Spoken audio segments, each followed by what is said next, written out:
सच है विपत्ति जब आती है कायर को ही दहलाती है। सूरमा नहीं विचलित होते, क्षण एक नहीं धीरज खोते। विघ्नों को गले लगाते हैं, कांटों में राह बनाते हैं। है कौन विघ्न ऐसा जग में, टिक सके आदमी के मग में। खम ठोंक ठेलता है जब नर, पर्वत के जाते पांव उखड़।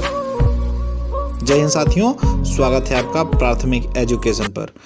इंतज़ार खत्म हुआ, भर्तियां धीरे धीरे आ रही हैं। आप चिंता ना करें, तैयारी में लग जाएं। लक का तो पता नहीं, लेकिन एक अवसर जरूर मिलता है मेहनत करने वालों को। शानदार जीत के लिए बहुत मेहनत करनी पड़ती है। आइए शुरुआत करते हैं। श्रीनिवास दास द्वारा रचित नाटक नहीं है। श्रीनिवास दास द्वारा रचित नाटक नहीं है, तो इसमें जो नाटक नहीं है वो कलिकौतुक रूपक है। कौन है? कलिकौतुक रूपक। इसके लेखक जो हैं प्रताप नारायण मिश्र जी हैं। इसके लेखक कौन है? प्रताप नारायण मिश्र जी। और इस नायक में किशोरीदास जो है नीच, कपटी और व्यभिचारी प्रकृति का व्यक्ति है। यह नाटक भारत की सामाजिक परिस्थिति का यथार्थ चित्रण करता है। उसमें उस पवित्रता हिंदू नारी के दुखद दशा का प्रदर्शन किया गया है, जो अपने वैश्यागामी पति के हाथों नाना प्रकार की विपत्ति सहते हुए भी उसके मंगल की कामना कर रही है। तो श्रीनिवास दास द्वारा रचित नाटक नहीं है, कलिकौतुक रूपक। इसके लेखक कौन है? प्रताप नारायण मिश्र जी हैं। चौपट चपेट नाटक के लेखक हैं। चौपट चपेट नाटक के लेखक कौन है? किशोरीलाल गोस्वामी जी। हनुस नाटककार के रचनाकार कौन है? हनुस नाटककार के रचनाकार कौन है? तो हनुस नाटककार के रचनाकार हैं भीष्म साहनी जी। हनुस नाटक की रचना कब हुई थी? तो 1977 में हुई थी। कब हुई थी? 1977 में हनुस नामक नाटक की रचना हुई थी, जिसके नाटककार भीष्म साहनी जी हैं। यह नाटक चेकोस्लोवाकिया में प्रचलित एक लोक कहानी पर आधारित थी। इनके अन्य नाटक जो हैं कबीरा खड़ा बाजार में 1981 में लिखा गया। कब लिखा गया? कबीरा खड़ा बाजार में 1981 में लिखा गया था। आठवां सर्ग किस विधा की पुस्तक है? आठवां सर्ग किस विधा की पुस्तक है? तो आठवां सर्ग जो है नाटक विधा की पुस्तक है। सुरेंद्र वर्मा द्वारा रचित यह नाटक है। किसके द्वारा? सुरेंद्र वर्मा जी द्वारा लिखित यह नाटक है आठवां सर्ग, जिसमें कालिदास के कुमार संभव के आठवें सर्ग को ही आधार केंद्र मानकर इसके संदर्भों में वात्सायन, कामसूत्री रूप के जो प्रारूप हैं, इसके माध्यम को प्रस्तुत किया गया है। सूर्य की अंतिम किरण से सूर्य की पहली किरण तक किसकी नाट्यकृति है? तो ये सुरेंद्र वर्मा की ही नाट्यकृति है। इसको लिखा था सुरेंद्र वर्मा जी ने 1975 में। और इनके जो अन्य नाटक हैं वो द्रौपदी है, सेतुबंधु, नायक, खलनायक, विदूषक महत्वपूर्ण नाटक हैं। श्रृंगार रस और वीर रस प्रधान नाटक कौन है? श्रृंगार रस और वीर रस प्रधान नाटक हैं, तो उसमें मयंक मंजरी है। कौन है? मयंक मंजरी। मयंक मंजरी को किसने लिखा? तो किशोरीलाल गोस्वामी जी ने मयंक मंजरी को लिखा हुआ है। इसको कब लिखा था? 1891 ईस्वी में मयंक मंजरी को लिखा गया था। विश्वामित्र नाटक के लेखक कौन है? तो उदय शंकर भट्ट जी हैं विश्वामित्र नाटक के लेखक। 1938 में इस लेख को प्रकाशित किया गया था। कब? 1938 में। स्वर्ग की झलक व अंधी गली, इसके लेखक कौन है? स्वर्ग की झलक व अंधी गली के लेखक कौन है? तो उपेंद्र नाथ अस्क जी स्वर्ग की झलक और अंधी गली के लेखक हैं। स्वर्ग की झलक अंधी गली एकांकी संग्रह है, जिसको उपेंद्र नाथ अस्क ने ही लिखा है। अस्क जी के हिंदी साहित्य में यथार्थ के प्रतिष्ठापक साहित्यकार के रूप में जाना जाता है। उपेंद्र नाथ अस्क जी को किसके लिए जाना जाता है? यथार्थ के प्रतिष्ठापक के रूप में जाना जाता है, साहित्यकार के रूप में। कबीरा खड़ा बाजार में नाटक के रचयिता कौन है? कबीरा खड़ा बाजार में नाटक के रचयिता कौन है? तो भीष्म साहनी है। लहरों के राजहंस नाटक के रचनाकार कौन है? तो लहरों के राजहंस नाटक के रचनाकार हैं मोहन राकेश जी। 1963 में मोहन राकेश जी ने लहरों के राजहंस नाटक की रचना करी हुई थी। इन्हीं का नाटक है आषाढ़ का एक दिन, जो 1958 में लिखा गया था, जिसमें नाटक में कालिदास के काल्पनिक जीवन वृत्तांत का वर्णन किया गया है। चरणदास चोर किसकी नाट्यकृति है? चरणदास चोर किसकी नाट्यकृति है? हबीब तनवीर की चरणदास चोर नाट्यकृति है। 1975 में हबीब तनवीर जी ने इसका प्रकाशन कराया हुआ था। चरणदास चोर एडिनबर्ग इंटरनेशनल ड्रामा फेस्टिवल 1982 में एक खिताब को जीता था और यह पुरस्कृत होने वाला पहला नाटक था। तनवीर को थिएटर का विश्वकोश कहा जाता है। किसको? हबीब तनवीर को थिएटर का ही विश्वकोश कहा जाता है। हबीब तनवीर एक अच्छे अभिनेता, निर्देशक, नाट्य गीत के लेखक, कवि, रचनाकार, संगीतकार इत्यादि रहे हैं। आधे अधूरे नाटक का मूल प्रतिपाद्य क्या है? तो आधे अधूरे नाटक का मूल प्रतिपाद्य जो था मध्यम वर्गीय परिवार की विसंगतियों को दर्शाना।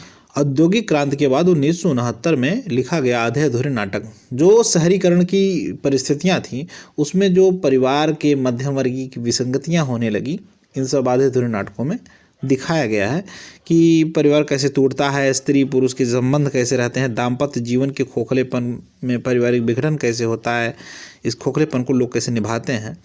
इस नाटक को लिखा गया आधे अधूरे, जिसमें प्रमुख पात्र जो थे महेंद्र नाथ, सावित्री, विन्नी, किन्नी, जगमोहन सिंह और जुनेजा थी। मध्यम वर्ग की पारिवारिक समस्या को दर्शाने वाला नाटक कौन है? तो आधे अधूरे है। कौन सा? आधे अधूरे मोहन राकेश जी का है। निम्नलिखित में से मोहन राकेश द्वारा लिखित एक नाटक है तो लहरों का राजहंस। लहरों का राजहंस किसके द्वारा लिखा गया है? तो मोहन राकेश द्वारा लिखा गया है। आषाढ़ का एक दिन नामक नाटक के रचनाकार कौन है? आषाढ़ का एक दिन नाटक के रचनाकार मोहन राकेश जी हैं। कौन है? मोहन राकेश जी। आषाढ़ का एक दिन, जिसमें कालिदास को काल्पनिक मानकर लिखा गया है। इनमें से महाकवि कालिदास के जीवन पर आधारित मोहन राकेश की नाट्यकृति कौन है? तो आषाढ़ का एक दिन है। कालिदास और विलोम को लिखा गया है। कौन सा नाटक मोहन राकेश कृत नहीं है? कौन सा नाटक मोहन राकेश कृत नहीं है? तो रक्त कमल जो है मोहन राकेश कृत नहीं है, जबकि लहरों का राजहंस, आधे अधूरे और आषाढ़ का एक दिन मोहन राकेश की ही रचना है। तो इसमें कौन सा है? तो रक्त कमल। इनमें से गौतम बुद्ध के आख्यान पर आधारित नाटक है। गौतम बुद्ध के आख्यान पर आधारित नाटक कौन सा है? तो लहरों के राजहंस जो है गौतम बुद्ध के आख्यान पर आधारित नाटक है। मोहन राकेश जो नाटक लिखे हैं लहरों का राजहंस, इसमें भोग अभोग, पार्थिव अपार्थिव के संघर्ष का नाटक है। यह संघर्ष यहाँ सुंदरी और गौतम बुद्ध के विपरीत जीवन दृष्टियों के माध्यम से अभिव्यक्त हुआ है। इस नाटक में सुंदरी और गौतम बुद्ध के बीच हो रहे संघर्ष में जय पराजय का प्रमाण वे दोनों स्वयं नहीं है, यहाँ इसकी कसौटी नंद है। इसलिए इस नाटक का मूल द्वंद्व सुंदरी, नंद और गौतम बुद्ध त्रिकोण में उलझा हुआ है। यह अद्भुत नाटकीय विडंबना है कि ये तीनों व्यक्ति अलग अलग जीत कर भी हार जाते हैं। तो कौन लिखा गया गौतम बुद्ध के आधार पर नाटक? और लहरों का राजहंस। सिंघानिया नामक पुरुष पात्र का संबंध किस नाटक से है? तो आधे अधूरे नाटक से है। महाभारत की कथा पर आधारित नाटक कौन सा है? तो अंधा युग है। अंधा युग कब लिखा गया था? 1955 ईस्वी में अंधा युग लिखा गया था। अंधा युग के जो लेखक हैं वो धर्मवीर भारती जी हैं। अंधा युग में उद्धृत प्रस्तुत कथन किस पात्र का है? मेरी माता ही वहाँ नीति थी, मर्यादा थी। मेरी माता ही वहाँ नीति थी, मर्यादा थी। यह कथन किसका है? तो यह कथन है धृतराष्ट्र का। अंधा युग धर्मवीर भारती द्वारा रचित काव्य नाटक है। यह महाभारत कालीन कथा पर आधारित है। इसका कथन जो लिखा गया इसमें धृतराष्ट्र ने कहा है कि मेरी माता ही नीति की मर्यादा थी।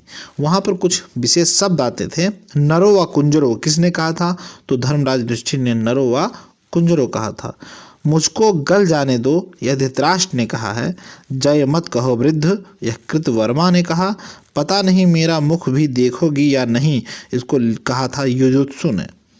जय हो दुर्योधन की, जय हो गांधारी की, इसको याचक ने कहा था। तो ये प्रमुख कथन थे। किंतु उस दिन यह सिद्ध हुआ कि जब कोई मनुष्य अनासक्त होकर चुनौती देता है इतिहास को, उस दिन नक्षत्रों की दिशा बदल जाती है। क्या कह रहा है? किंतु उस दिन यह सिद्ध हुआ कि जब कोई मनुष्य अनासक्त होकर चुनौती देता है तो इतिहास को उस दिन नक्षत्रों की दिशा बदल जाती है। इन पंक्तियों के सृजता तथा कृति का नाम बताइए। इस पंक्ति की कृति के सृजता तथा कृति का नाम बताइए। तो उसको लिखा है अंधा युग में धर्मवीर भारती जी ने। इसमें कुल कितने अंक हैं? तो अंधा युग में कुल 5 अंक हैं। और प्रमुख पात्र कौन है? युयुत्सु, गूंगा भिखारी, कृतवर्मा, अश्वस्थामा, विदुर, धृतराष्ट्र, युधिष्ठिर, कृपाचार्य और संजय इसके प्रमुख पात्र हैं। अंधा युग में वह कौन सा पात्र है जो अभिशप्त जीवन जीने के लिए बाध्य है? तो अश्वस्थामा को अंत में अभिशप्त जीवन जीने का श्राप मिल गया था। अंधा युग में कुल कितने अंक हैं? तो अंधा युग में कुल 5 अंक हैं।